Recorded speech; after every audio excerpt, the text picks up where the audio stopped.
กราบสวัสดีพ่อแม่พี่น้องทุกท่านที่กำลังรับชมอยู่ในขณะนี้คุยและข่าวทั้งช่องตามติดชีวิตอีสานโดยทิดแดงคนไข้พอกันคลิปนี้ 11:25 นาทีของวันที่15มิถุนายน2568สิพาพี่น้องมาตามต่อข้อมูลแนวทางนะครับเป็นโค้งสุดท้ายของลุงติ่งเชียงคานเด้อพี่น้องเด้อโค้งสุดท้ายนี่ลุงติ่งเพิ่นมีอีกสูตรหนึ่งมาฝากมาตอนนะครับพี่น้องเพิ่นเอาสูตรมาสู่พี่น้องเบิ่งนำเด้บ่ควรสิพลาดด้วยเหตุผลประการทั้งปวงทั้งข้อมูลภาพและข้อมูลเสียงที่แดงนำมาฝากตอนพี่น้องในคลิปนี้เป็นการทำนายตัวเลขนะครับทายตัวเลขผลการออกรางวัลของสำนักงานสลากกินแบ่งรัฐบาลจัดทำขึ้นเพื่อความบันเทิงเท่านั้นห้ามเล่นการพนันที่ผิดกฎหมายเป็นความเชื่อส่วนบุคคลโปรดใช้วิจารณญาณในการรับชมรับฟังเด้อพี่น้องเด้อชุดหลังที่แบงค์ปันมานี่เป็นจังได๋ก็ลุงสุดนี้บัดเถื่อหนา93 91บ่มาหนาโอ้ครับถ้า93 91บ่มามันต้องมาตัวนี้สินะเพราะว่าลุงติ้งสูตรท่านมันก็แม่นมันแน่93 91แน่ว่าเฮาไปบัดนี้มาเบิ่งสูตรที่มันกินบ่อยๆนี่นะตำราที่มันเคยกินบ่อยๆนี่นะ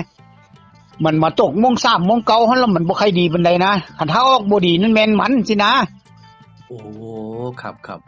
นะคือลุงติ้งเฮ็ดไปให้เบิ่งนะเอา10งวดนี้เป็นงวดที่11นะแต่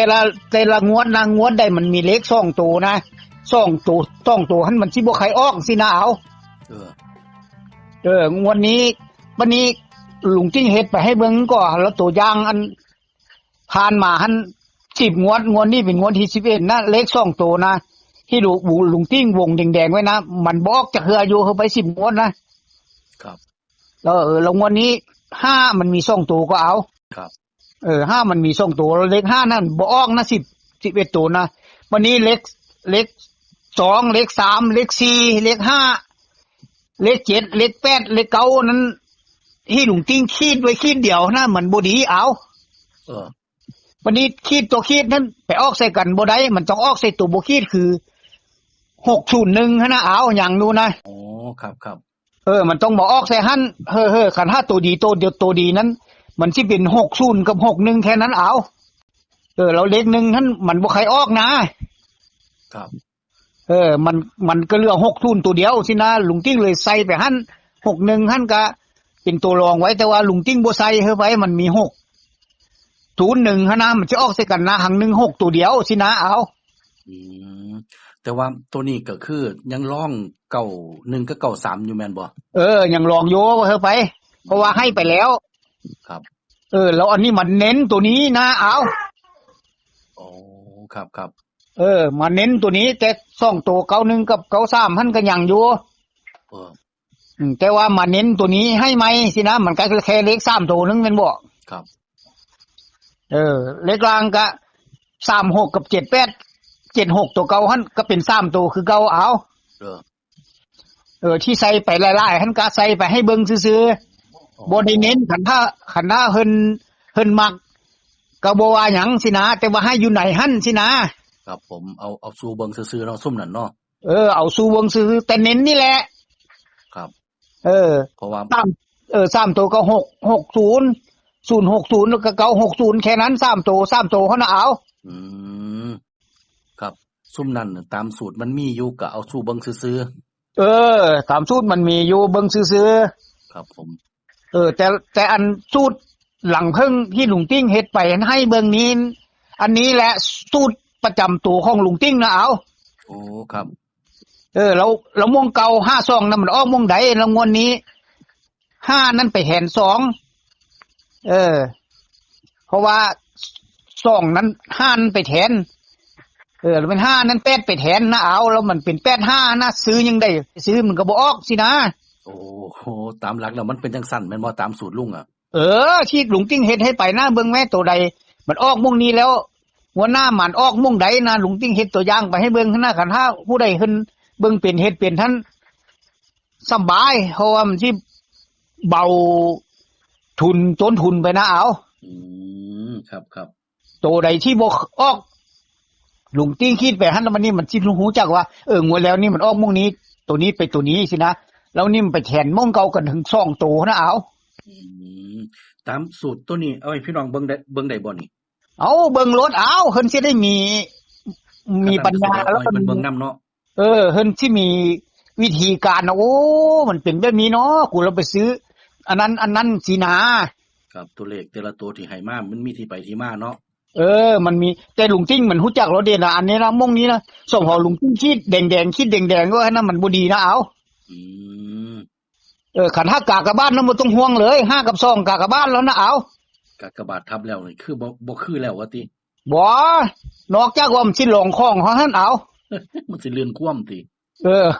นอกจากแล้วก็เหลือแต่0แต่1แต่6ตอนที่ซั่นเอาก็เหลือเฮาหั่นน่ะคันเฮาบ่ติด3ตัวนี้ลุงติ้งว่าบ่ต้องคิดแล้วว่ามันสิคึกเลขเนาะเฮ้อไปโอ้ห่วยมันสิมานำกันเถอะติลุงเอามันดีมันต้องมานำกันเอาคันถ้ามันบ่มานำกันมันต้องออกไปใส่ตัวขีดเดียวหั่นนะโอ้ครับมันสิไปใส่2ใส่5บ่ได้เพราะว่า2ขีดแล้วนะกากะบ้านแล้วเอามันก็เหลือ3เหลือ4เหลือ7 8 9เหลือติเหลือพวกนั้นหุ้นคันถ้าสิมาใส่3ตัวนี่นะเฮ้อไปครับแต่ว่ามันบ่ใส่หรอกเพราะว่าลุงติ้งเบิ่งคักแล้วบ้าแต่ก่อนนี้คันว่างสีนี่มันเป็นสีรถที่เอาวันนี้เพราะว่าหยังฮู้แล้วนี่93น้ำเอาปูเยียบไว้มันเยียบผลิตน้ำไปเข้าเครื่องกลางเนาะเอาครับวันนี้เพิ่นเยียบแล้วมันต้องบ่อยู่เครื่องกลางมันต้องอยู่ส้นๆนี่แหละหลังขายรางวัลที่1นี่แหละบ่อยู่100บ่อยู่10อยู่หน่วยนี่แหละเนาะมันอยู่นี่แหละจังได๋จังไปอยู่กลางวันนี้แม่โอ้ย93เนาะย่านตั้งแต่คนถึกหลักร้อยหลักหน่วยนะมันไปอยู่หลักร้อยหึงก็ได้นะเอามันแม่นเบิดแล้วนาเนาะก็มาแล้วก็เลี้ยงกันอยู่งามถึกตำแหน่งพร้อมเด้เพิ่นน่ะเลี้ยงกันอยู่พร้อมหลัก10หน่วยแต่ว่าหันไปอยู่กลางบัดนี้โอ้ว่าบัดนี้ไปบ่รอดหรอกมื้อนี้นะเอาครับแต่นี่ไป5สิ้นปีนี้ตรงๆ3ตัวนี้บ่ต่ำกว่า2งวดต้องเจอแน่นอนครับคันเป็นแบบนี้นะเฮ้อไปหาให้เห็นแน่นอนเอาแม่นว่าให้เลขมา2ตัว3ตัวยังบ่มีในรางวัลที่1หั่นจักตัวก็มีเด้เอาแม่นครับอันนี้มาถึง3ตัวเด้นะมาถึง3ตัวแต่ว่าเพิ่นผันบ่อยู่ในตำแหน่งที่เฮาวางซื่อๆบ่แม่นอยู่ตำแหน่งที่เฮาให้ซื่อๆผู้หมุนน้ำเสื้อก็เอากูตักนั่นเสื้อโอ้ยเนาะตักขันแม่นได้ก็บ่ได้เนาะหมุนท่านตกลงมานะอันนี้ก็คือชุดร่องจากจุดเด่นที่เฮาให้ในคลิปก่อนเนาะครับเอาเว้าสู่พี่น้องให้เพิ่นฟังอีกเข้าใจอีกจักเทื่อแน่ลุงเชิญครับFC เด้อเพราะว่าลุงติ้งเฮ็ดไปหั่นมันเป็น9193นะอันก็แม่นอยู่แต่ว่าลุงติ้งบ่ได้เอาสูตรหังเฮิงสูตรนี้มาประกบนะมาเบิ่งนะว่าเฮอไปครับเฮ็ดสูตรปัจจุบันนี้แล้วก็มันก็เคยกินเคยฮึ่งมาแล้วมื้อนี้สูตรลุงติ้งเฮ็ดมาประจำนั้นลุงติ้งบ่ได้เอามาประกบใช้นี่มื้อนี้ลุงติ้งเฮ็ดเอามาประกบแล้วมันคือว่าสูตรนี้นั้นคันถ้ามีเลข2ตัวนะคือยังมี5 2ตัวนะสูตรนี้นะมันสิบ่ใครออกสินะ10งวดผ่านมาหั่นบ่ออกเลยแต่ว่าออกอยู่แต่ว่านานๆออกคือ1สินะครับแล้วเลขม่องเก่าเบิดทุกตัวนี้คือยัง85นะมันมาแทน52เบิดถึง2ตัวนะรับรองว่าบ่มีทางออกคันถ้าออกนี่10ปีมันยังค่อยมีแค่นึงออกม่องเก่านะครับแล้วก็สูตรหลวงติ้งก็บอกไปหั่นเอาก็ชี้แจงแนะนำไปแล้วว่ามันเป็นแบบนี้นะราคามีไว้ผู้ใดเบิ่งเป็นนี้สามารถเฮ็ดเป็นคือว่าเลขออก52ก็ตั้ง52เขียนไป4ตัวแล้วก็เรียงกันลงมา3ตัว2ตัว1ตัว1เป็นตัวเศษเก่าเศษว่าหั่นแล้วก็เบิ่งลมมันยังงวดหน้ามางวดนี้มันออกหยังออกม่องใดเขียนคือเก่าแน่คันถ้ามันมามันต้องเปลี่ยนหลักหน่วยเป็นหลัก10ไปจังซี่นะมันสิบ่เป็นไปตามเก่าเบิดเลยคันถ้าตามเก่านั้นโอ้สิก็บ่ได้ทำนี้เนาะเฮาหลอกเฮ็ด FC เด้อเพราะว่าลุงติ้งยังมีชีวิตอยู่ลุงติ้งที่ค้นหาวิธีเฮ็ดมาเพื่อว่าให้เซฟทุนทรัพย์ไปนะ ครับผมก็สิเอาให้พี่น้องเพิ่นเบิ่งเนาะเว้าสู่เพิ่นฟังเนาะลุงเนาะเออเป็นตัดสินใจ ก็ เอา คงเราก็คงที่เข้าใจแล้วเพราะว่าเอาก็ โอ้เนาะสำนันแล้วเว้ย ครับผม เอาแค่นี้นะเอา ครับขอบคุณครับลุงครับ สวัสดีครับ เอาสุขดี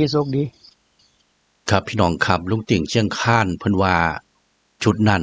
เพิ่นให้เป็นเด่น91กับ93คันบ่มานี่ก็สิเป็นนี่ล่ะนะครับเด่นเนาะนะครับบน660นะครับพี่น้อง3ตัว660 060แล้วก็960ข้างล่างก็36กับ38นะครับสำหรับใบนี้ขออนุญาตเอาสู่พี่น้องเบิ่งที่ลุงติ่งเพิ่นเน้นมาให้เนาะนะครับส่วนว่าหลายๆนั่นลุงเพิ่นว่าตามสูตรนั้นมันมีซุ่มหมู่นั้นขออนุญาตเอาสู่เบิ่งซื่อๆว่าคำนวณได้จังซี่เด้อแต่ว่าที่เน้นๆให้ก็คือนี่ล่ะนะครับซุ่มตัวเลขหน่อยๆนี่คือลุงเพิ่นเน้นซั่นนี่91กับ3บ่มานี่ก็ต้องเป็น6061เพิ่นว่านะครับ060 660 161 661นะครับใบนี้เนาะนะครับล่างก็36กับ76ของบนแนวทางโค้งสุดท้ายของลุงติ่งเชียงคาน85น่ะมันเป็นตำแหน่งหม่องเก่าที่เลขบ่มาคันตกหม่องนี้นั่นแต่เก่ามันบ่มาตามสูตรของลุงติ่งเด้อนะครับแต่ว่าก็หลุดอยู่ดอก10งวดหลุดเทื่อนึงเพิ่นว่าหม่องนั้นเด้งวดนี้นะครับตำแหน่งนั้นก็เป็น8กับ5แล้วงวดนี้เพิ่นว่าโอกาสเป็นไปได้นิดหน่อยเหลือเกินว่าซั่นเท่าไปเอาย้ำว่าเป็นการทำนายตัวเลขพี่น้องครับทายตัวเลขผลการออกรางวัลของสำนักงานสลากกินแบ่งรัฐบาลจัดทำขึ้นเพื่อความบันเทิงเท่านั้นห้ามเล่นการพนันที่ผิดกฎหมายเป็นความเชื่อส่วนบุคคลโปรดใช้วิจารณญาณในการรับชมรับฟังกราบขอบพระคุณพี่น้องทุกท่านพบกันใหม่คลิปหน้าพี่น้องผมสวัสดีครับ